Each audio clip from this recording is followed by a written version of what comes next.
বাংলাদেশের সাম্প্রতিক রাজনৈতিক অঙ্গনে সবচেয়ে আলোচিত নাম বাংলাদেশ জামায়াতে ইসলামী। দীর্ঘ দমন পীড়ন, কার্যালয় বন্ধ থাকা এবং রাজনৈতিকভাবে বিচ্ছিন্নতার পর গত এক বছরে তারা ফের ঘুরে দাঁড়িয়েছে কূটনীতির মঞ্চে। ২৪ সালের জুলাই আগস্টে ছাত্র জনতার অভ্যুত্থানের পর আওয়ামী লীগ ক্ষমতা ছাড়তে বাধ্য হলে নতুন করে আলোচনায় আসে জামায়াত। ৫ আগস্ট সেনাপ্রধানের সঙ্গে জামায়াত আমিরের বৈঠক ছিল একটি বড় রাজনৈতিক বার্তা। এরপর থেকেই দলটির সঙ্গে বিদেশি রাষ্ট্রদূত ও কূটনীতিকদের যোগাযোগ বেড়ে যায়।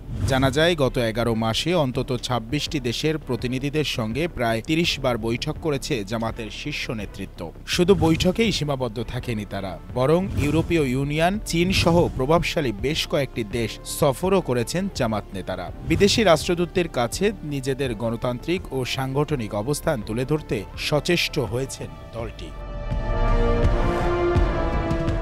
বিশ্লেষকদের মতে, আওয়ামী লীগের পতনের পর বাংলাদেশের রাজনীতিতে জামাত একটি বৃহত্তর রাজনৈতিক শক্তি হিসেবে প্রতিষ্ঠা পেতে শুরু করেছে। কূটনৈতিক মহলে তারা গ্রহণযোগ্যতা পাচ্ছে। আন্তর্জাতিক গণমাধ্যমে পর্যন্ত আলোচনায় এসেছে জামাতের এই নতুন অবস্থান।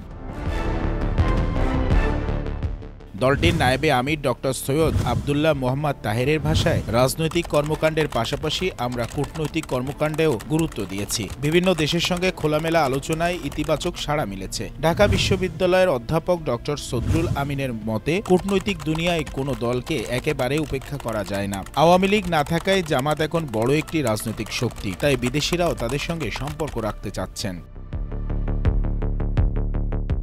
আওয়ামী লীগের আমলে যেখানে দলটির কেন্দ্রীয় কার্যালয় তালাবন্ধ ছিল, এখন সেখানে একের পর এক বৈঠকে আসছেন বিদেশি মেহমানরা। ফলে বলা যায়, দীর্ঘ দমন নিপীড়নের পর জামাত নতুনভাবে কূটনীতির মঞ্চে জায়গা করে নিচ্ছে।